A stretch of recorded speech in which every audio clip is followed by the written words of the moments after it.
Hey guys, welcome to Broken Arrow School of Modern Music. I'm your host, Carl, and I'm the owner and operator of this joint. One thing I wanted to talk about, something that's very important to me as a guitarist, is string gauge. There's going to be a lot of opinions on it, and the opinions that I have on it aren't exactly mainstream. One thing you're going to find popular being a guitar player is you're going to see all these conventional sets of strings, especially for electric guitar, that are extremely light, okay? Nines, eights, even tens. Does this sound familiar? So you have your, 9 to 42s, your 10 to 46s, and people tuning them to standard tuning, or maybe even worse, using flatted tunings with these, lighter gauge strings. I like heavy gauge strings. I do have a couple guitars that a few guitars that I use 10 to 46s. One of us is my Evertune LTD, and with that Evertune bridge, it can hold standard tuning extremely stable. Another one that I've got is my EVH. It's not exactly here, but it's an EVH. It's got a Floyd on it, and it's tuned to standard tuning. And I think I've got a Godo aftermarket bridge that's on it, locking, Floyd Rose locking tremolo on it. It holds extremely well. But if you don't have a Floyd or a good Floyd or an Evertune bridge on an electric guitar that's holding 10 to 46s or 9 to 42s or something like that, and you're tuned to even standard tuning, probably you're going to be having a lot of issues with that guitar sounding out of tune and just keeping it in tune at all. Now, to kind of demonstrate why this is a problem, I've got this is kind of a lower end Joe Satriani. It's an older Ibanez JS1,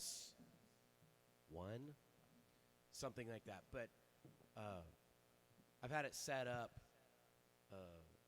locally from Running Dog Music. They did a great job on it. But now I can play it in tune. It's all been professionally set up. It's using 10 to 46s. It's in flatted tuning.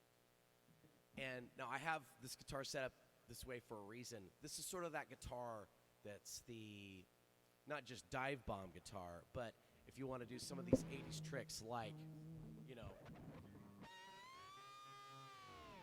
lifting up the guitar with the tremolo arm and not breaking the strings.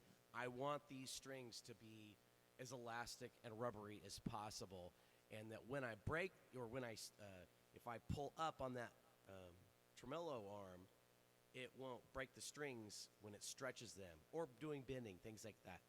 And so this is probably, of all the setups on all my guitars, this is by far the most elastic or rubbery type of setup that I've got. But it still holds tune great. Go listen to it.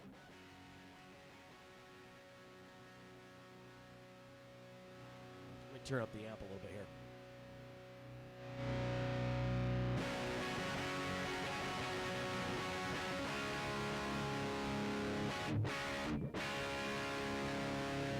That's a very high gain sound, and we're not really hearing a lot of dissonance there.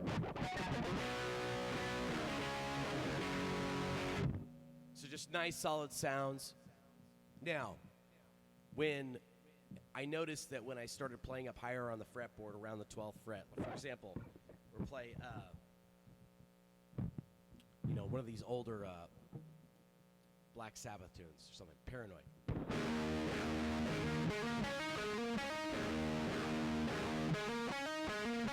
Now watch what happens when I go to the chords.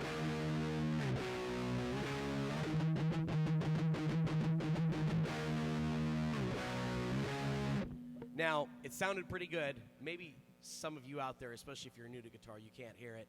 And I've kind of been rehearsing this a little bit, so my fingers probably did a little bit more work on it just out of just a little bit of practice here for the last few minutes. But do you kind of hear that wave?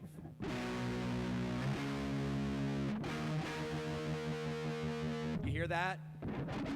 That's me just sort of playing casually. Now, on my guitars that have heavier strings on them, I'm not going to have issues like that playing a song like this. You know, and at first I thought it was maybe a setup problem. It's not the setup issue. It was set up right, okay? But watch my fingers here.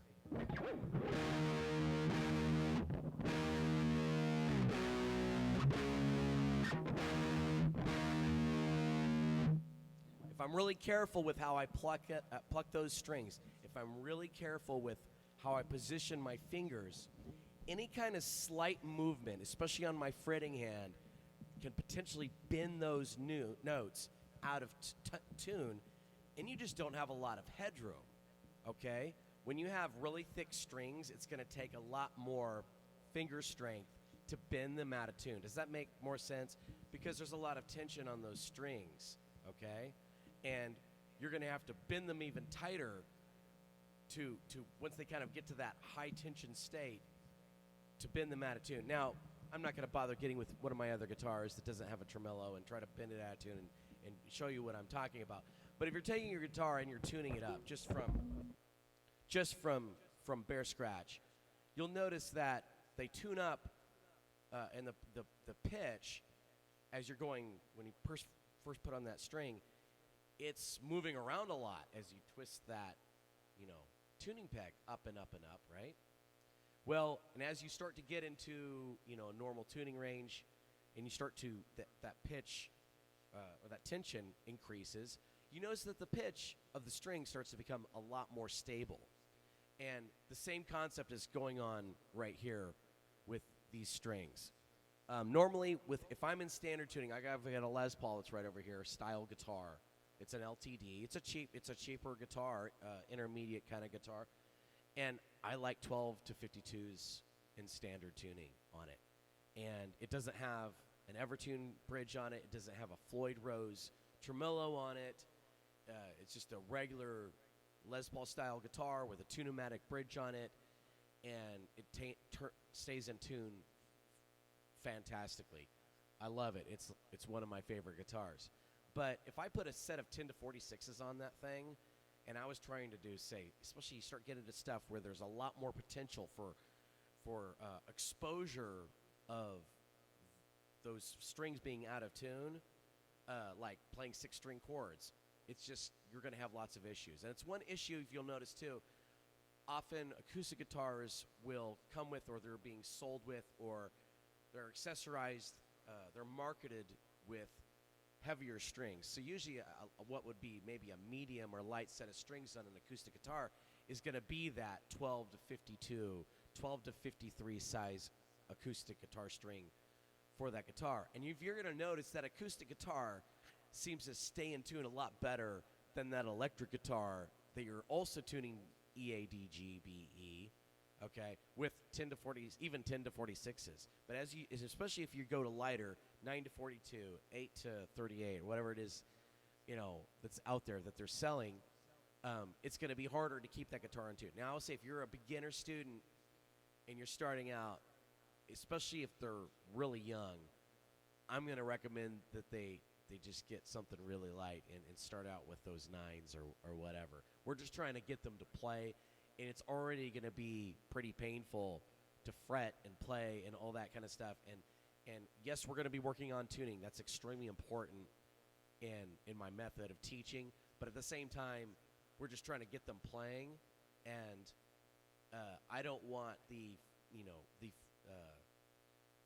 physical part of this to be so overwhelming that they just decide it's so uncomfortable that they're never going to be able to do this. We want to start with the lightweight stuff, and then we work up to the heavyweight stuff as we move along in our progress. So down the road, we work on like a grip master type of exercise tool or whatever. We get those those hands strengthened up, those arms strengthened up, and we're going to be working on with strings. Maybe stringing up our guitar with a little bit heavier gauge strings, and so that our guitar sounds more in tune and things like that. And like I said, in my studio, I've got a variety of guitars. This guitar right here, this is a great. And I'm no expert on tapping. I've never tried to advocate that I'm some kind of like metal master, shred master on guitar, but it's going to be a lot easier to tap, for example, with these lighter gauge strings. Type of thing. So you're just not going to have to press as hard to get those tones. Or like, anyway, there's Satriani techniques and things like that, and they're a lot easier to achieve.